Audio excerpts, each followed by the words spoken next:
Desde pequeno eu sempre ouvi histórias, principalmente nas calçadas, nos terreiros onde eu vivia. Na infância, os narradores eram pessoas simples. Essas pessoas animavam as noites, animavam e entretinham a família inteira. Hoje em dia, as famílias não têm mais esse hábito de se reunir em volta de uma boa conversa, num alpendre, ou mesmo à noite, perto da hora de dormir. Se é história de Trancoso, não aprendi a contar. Eu só não contar a história que eu não pude decorar, porque meu tempo só deu pegar viola e cantar. Eu também nesse momento eu combino e tu combina. A história é diferente nessa gleba nordestina. É lamparina, é história, é lamparina.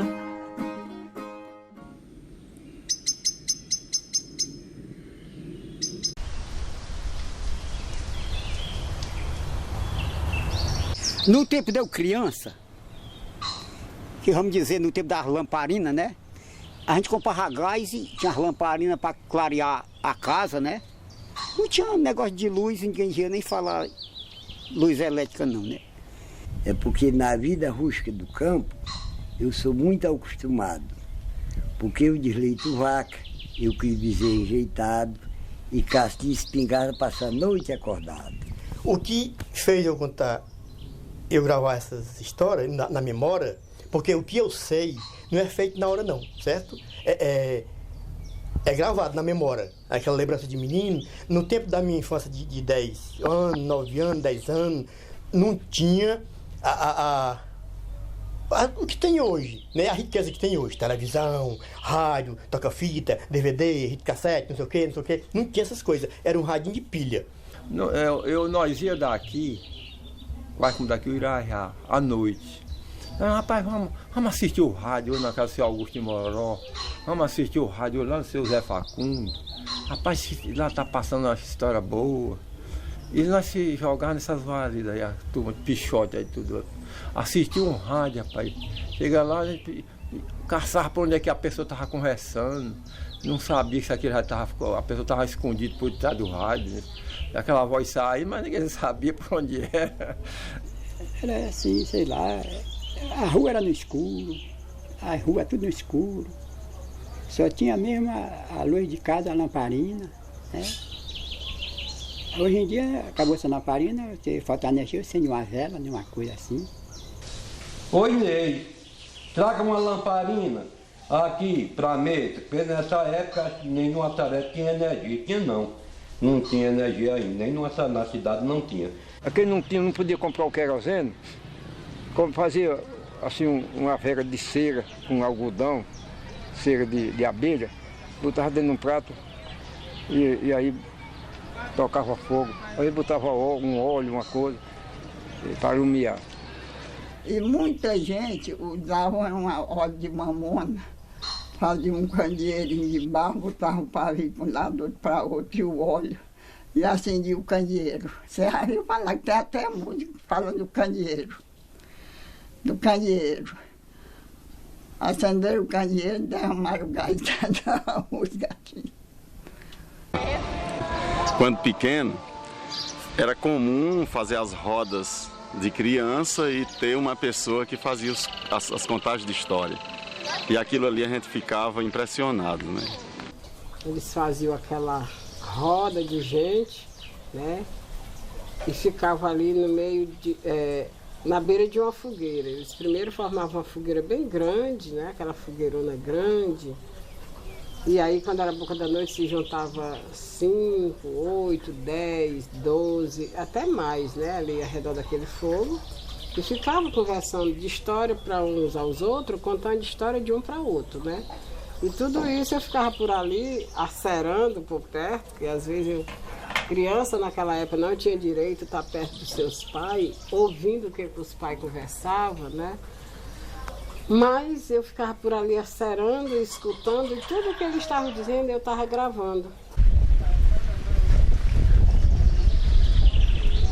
os que iam brincar, o menino que ia brincar, eu acho que aprendeu outras coisas, né? E eu que não ia brincar assim, ficava de ouvido. Eu nunca era aquela pessoa para chegar e perguntar e ficar no meio. Não, eu ficava observando. Na hora que a senhora saía, eu contava tudinho. E eu aprendi muito, eu decorava muito o que eu passava. Não era aquela pessoa que só queria para mim. Eu passava também para os outros. Quem me contava a história era meu pai, aos meus 8 anos de idade. Eu comecei a trabalhar na roça com o meu pai. Trabalhava o dia na roça e à noite numa almofada, porque nós éramos 8 pessoas, 10 com meu pai e a minha mãe.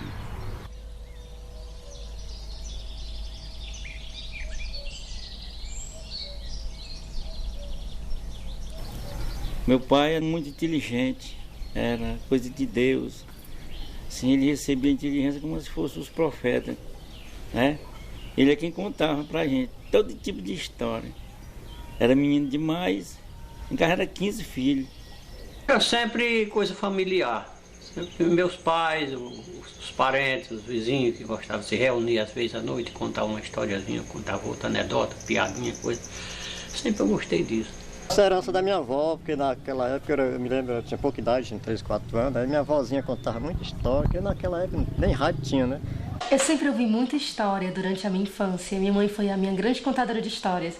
Minha mãe já viu lobisomem, gente de outro mundo. Meu avô já foi amarrado por caipora. E foi nas noites estreladas de lua cheia que minha mãe sempre contava essas histórias no jardim da minha casa.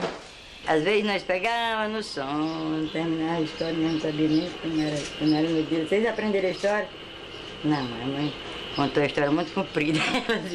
Mas eu vou contar de novo, aí contava. Eu aprendi muita história. Eu queria convidar o contador de história chamado... Macharé! Obrigado. Todos vocês obrigados. Eu não adianto mais dizer quem eu sou. Chega pra cá pro público ver. É, pra dizer assim ligeiro, olha. Pega o mato, pega gol. Do jeito que eu tô fazendo. Pega o mato, pega gol. Pega o mato, pega gol. É com você, meu. Pega o mato, pega gol. Pega o mato, pega... Para, meu filho. Para aí. Quando eu comecei a contar a história, eu tinha assim, na base de 16 anos. Tanto eu contava a história, como os outros passavam para mim, eu já passava para os outros. Eu sei alguma coisa porque eu estudei um livro. Depois que eu fiquei de idade, eu comprei livros bons. Eu comprei uma coleção de livros, 160 reais, só para estudar, porque eu gostava e gosto de ler. Já hoje eu peguei ele aí. Eu sempre gostei de ler, e aquilo que eu leio que eu gosto de decorar, e aquilo que eu decoro eu gosto de contar. Para você ver como é difícil a pessoa, não sei quantos versos a pessoa aprender, é 10 linhas. Isso aí eu aprendi, eu ainda era solteira ainda, e a memória nunca saiu. Isso aí eu aprendi, um folhetim que eu comprei, aí tinha essa história, chama a história do pinto pelado, sabe? É do pinto pelado, o pinto era valente. Quem que gosta de briga de galo, é aí mesmo, né? Agora se você quiser que eu conte, eu conto. Agora depois, se vocês quiserem por acaso levar gravada, bem, se quiser tirar, tire. Mas eu vou contar pra vocês como uma pessoa que tem... Nem todo mundo tem a memória desse jeito, sabe? É assim. Mas vocês não vão dizer que é mentira não, o que aconteceu foi um dia desse aqui. Eu sei até como se surgiu a mentira. Como é que começa a mentira? Eu conto para qualquer um. Como foi que começou a mentira? Olha, como é que começa a mentira? Porque ninguém mente, aumenta. Se eu inventava? Não, essa história aí não é inventada, não. Eu nunca inventei história. Isso aí é coisa que passou comigo. Agora, se isso aí foi a imaginação do meu cérebro, eu não sei, mas eu vi o cara, né? Tem umas histórias que eu conto, porque foi acontecido mesmo. Mas outras eu não conto assim, onde tem gente, eu posso dizer que é mentira, né? Eu não conto. Faço do nada. Eu vou formando o verso. Hoje eu não preciso mais de editar, olhar para o livro e contar, não. Eu invento. A veia poética ela é muito forte num cidadão, né? eu posso dizer hoje que eu tenho um computador de história na cabeça, certo? Porque tudo que eu vi eles dizer, eu guardava, encaixava, é como que fosse um arquivo, que eu estivesse arquivando toda a história que eles me diziam, que eles conversavam com o povo. Eu acho que isso é o dom, né? É o dom que Deus deu a gente e a gente gosta mesmo. Tem aquela história que é muito comprida, aquela história que às vezes a gente conta assim, numa de bulha de feijão. Aí vai contar essa história. Então a gente começa a contar a história. Aí um outro vizinho já diz assim, o vizinho da gente diz assim, essa história parece que é a história de Trancoso. Por que é a história de Trancoso? Porque é aquela história que não é realmente, ela não é bem verdadeira. Aí diz que Trancoso era um mentiroso. Então aquela história vem através de Trancoso, que é aquela história muito comprida. Eu tenho uma história, a mais recente. Foi aqui mesmo, Saboeiro, né? Era um parente do pai, da mãe dele. Ele sabia dele, porque por hoje não acredita. Não era todos que via, mas vários deles via, né? Agora está com mais de uns 20 anos para cá que não tem mais isso, não. Esse homem morava no coqueiro. Aí ele, quando era novo, ele namorava com uma mulher em Beberibe. Era o João Costa e a mulher dele parece que é Laura. A gente foi ali pegar água de noite. Vamos pegar água de noite. A gente juntava de 10, 12, 13 pessoas. Não dá lata d'água na cabeça. Nós íamos buscar água lá mesmo no açude. Quando foi um dia, a gente foi, um negócio, ninguém sabia que hora era, sabia que a lua estava bem clara, assim, vamos buscar água. Quando foi de manhã, a gente não acha mais nenhuma linha, aí nós fomos. Então a gente foi. Quando a gente chegou ali trazer água, quando a gente chegou ali de trás ali do líder bezerro, menino, deu um guincho tão feio. Quando eu dei os cabelos arrepiando e eu dado as costas pro lado de cá, os cabelos arrepiando, quando eu olhei... Viu aquele mondé, né? Diz que o lobisomem, ele anda de 4 pés, as mãos ele faz as orelhas, sabe? Ele anda assim, lá por lá, as orelhas, né? As orelhas. Aí o João Costa viu um negócio lá na frente, um mondé. Aquele tiver de ser o lobisomem, aquele ali aí bitou o cavalo. Aí quando ele percebeu que o cavalo vinha atrás, esse lobisomem se mandou nessa estrada. Mas o lobisomem não podia passar por lado nenhum, porque era cerca de arame. E ele acunhou esse cavalo, e esse bicho na frente, esse bicho na frente. Lá na frente tinha uma porteira. Quando chegou assim, na porteira, o João Costa disse, eu vou pegar ele, vou chegar perto da porteira, eu vou botar por cima, cavalo. Aí quando chegou na porteira, esse bicho deu um salto por cima da porteira, quando caiu lá, não era mais lobisomem, era um homem. Quando ele caiu lá, foi dizendo assim, João Costa, pelo amor de Deus, não me mate não. Rapaz, é tu? É eu. Rapaz, é com uma coisa dessa, rapaz. João Costa, eu vou pedir uma coisa a você. Que é? Olha, você não diga nada para ninguém. Não, rapaz, não se preocupe, eu não digo não. Olha, eu prometo a você o sol do Ceará não me vê mais, não me cobre mais. Lampião chegou no céu, a porta estava fechada, e ele subiu a calçada, ali bateu com a mão. Ninguém lá deu atenção, e ele tornou a bater, e o São Pedro dizer, demore lá e quem é? Que eu tô tomando um café, depois vou a receber. Havia uma dupla de animais, a rolinha tinha com as filhotinhas, aí a raposa saiu à procura de comida, aí quando chegou embaixo, olhou para cima e disse, rolinha, joga tuas filhotinhas para eu comer. Aí disse, não, aí então jogou uma, ele joga a outra. Ah, tá bom, abaixa eu não, joga a outra, senão suba aí que devora vocês. Tá bom, eu vou embora. Quando chegou lá na frente, aí a rolinha foi chorando, se lamentando da situação. Aí ela encontrou quem? Por que você está chorando? Porque a rolinha me intimidou, disse que ia comer minhas filhas, se eu não jogasse minhas filhas, ela subia lá onde eu estava e comia nós todos. Aí eu disse, não, bicho, deixa ser tolo que bicho do perdão não sobe água. Quando foi da próxima vez, deu uma vacilada, e ela pegou ele. Estava tomando banho, estava molhado, não podia voar. Ela pegou ele, aí saiu com ele na boca. Lá na frente tinha uma tropa de gente trabalhando, e disse: "Ei, vai comer o quem, né, bichinho? Ah, o que tem, não é meu?" Aí o quem, quando ela abriu a boca para falar, o quem fugiu. Aí. Minha gente, eu conto a vocês que a mãe do João ficou furiosa. Mas como é que um caba é preguiçoso e burro desse jeito? Onde já se viu a moeda de ouro? Você tinha que ter guardado, era muito bem guardada nos bolsos, menino. Nos bolsos?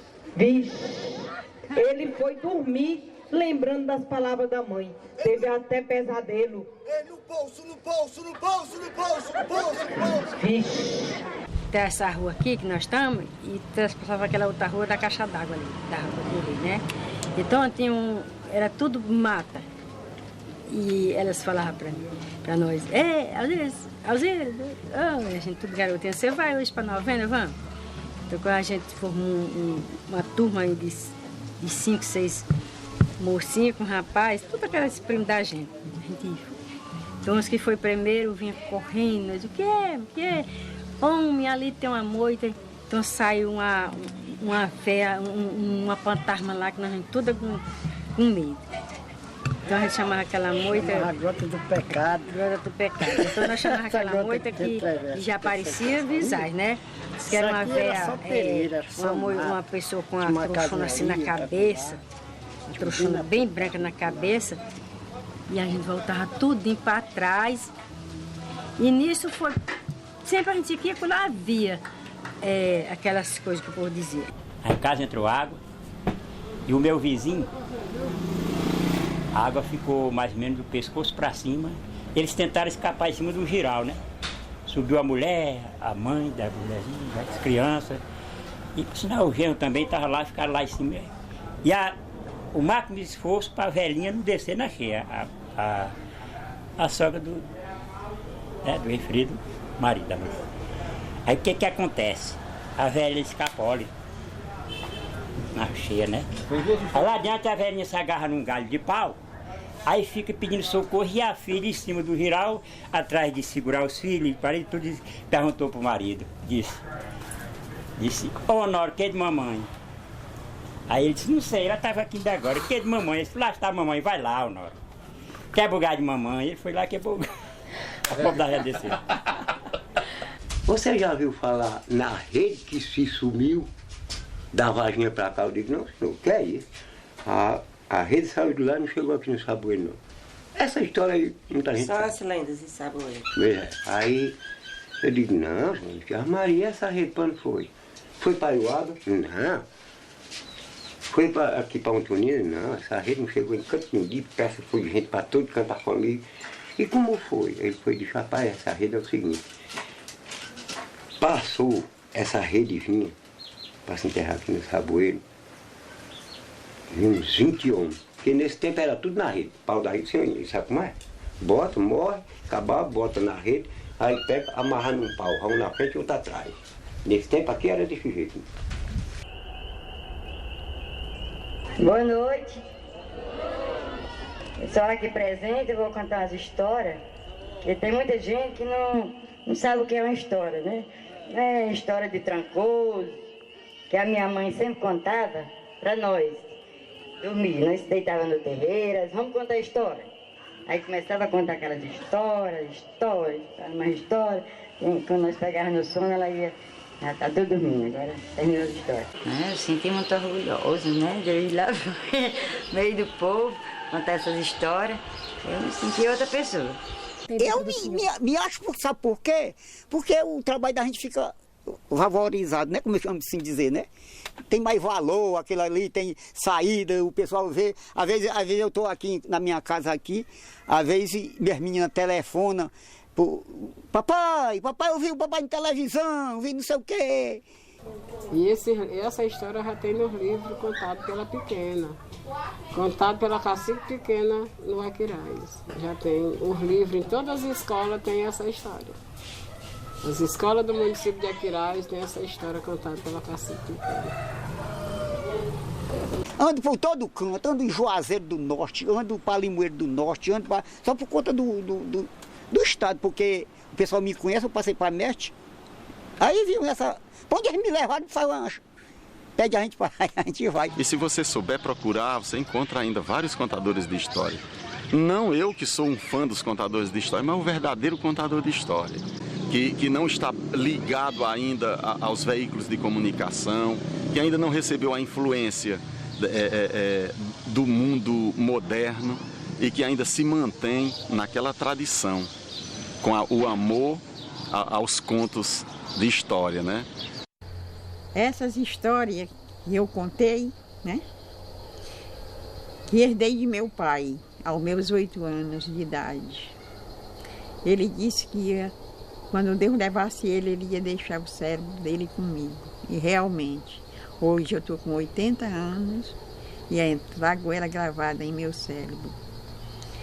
E confiando em Deus, no dia que Deus me levar, vai ficar para filhos e netos.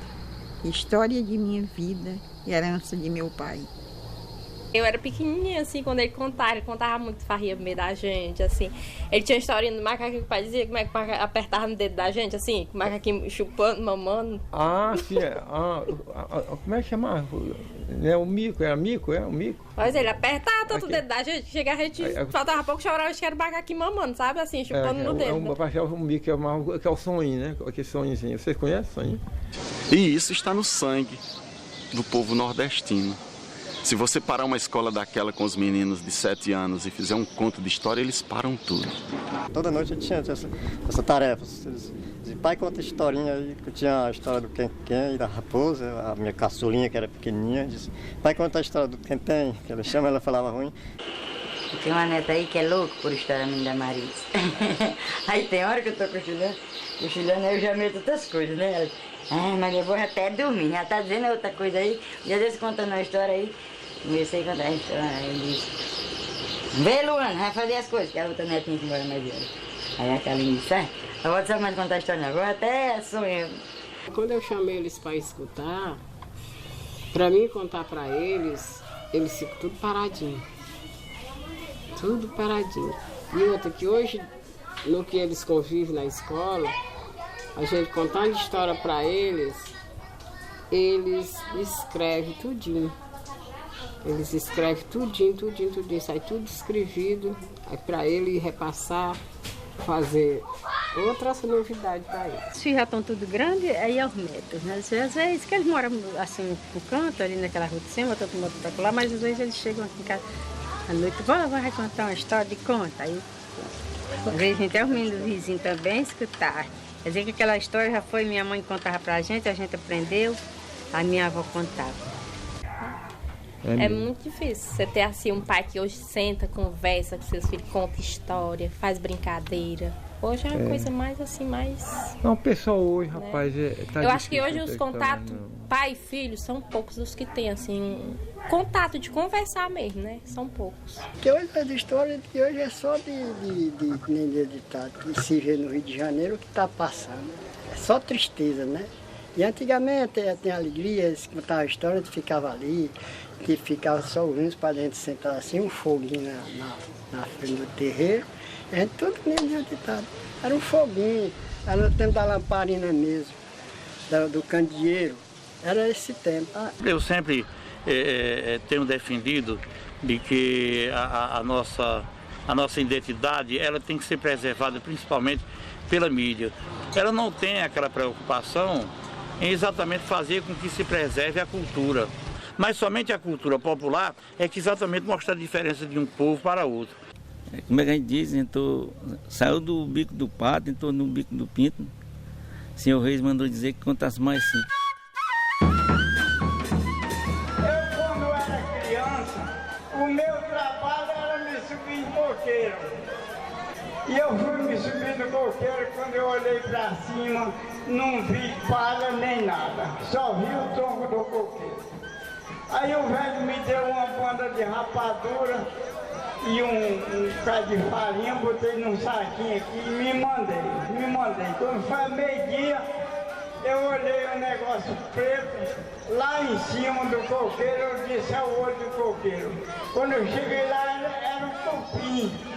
E vocês todos sabem o que é cupim.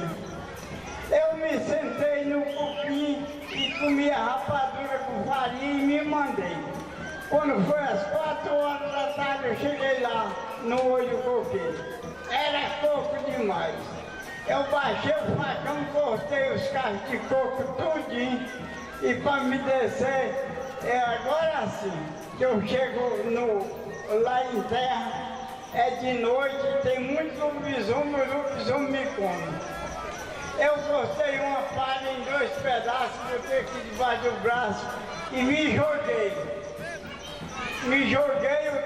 O vento saiu me levando, eu fui encaiar no Maranhão. Aí indo embora pedindo carona a um e a outro, com 3 dias eu cheguei no Batom. Já de noite. Quando foi de manhã, o velho me perguntou: Manel, cadê os cocos do coqueiro? Eu disse: derrubei tudinho. Não tem nenhum lá não. Aí nós fomos para Rasante. Quando nós chegamos lá, era que vinha caindo o primeiro cacho de coco em 4 dias, viu? Então, agora o coqueiro. Pronto.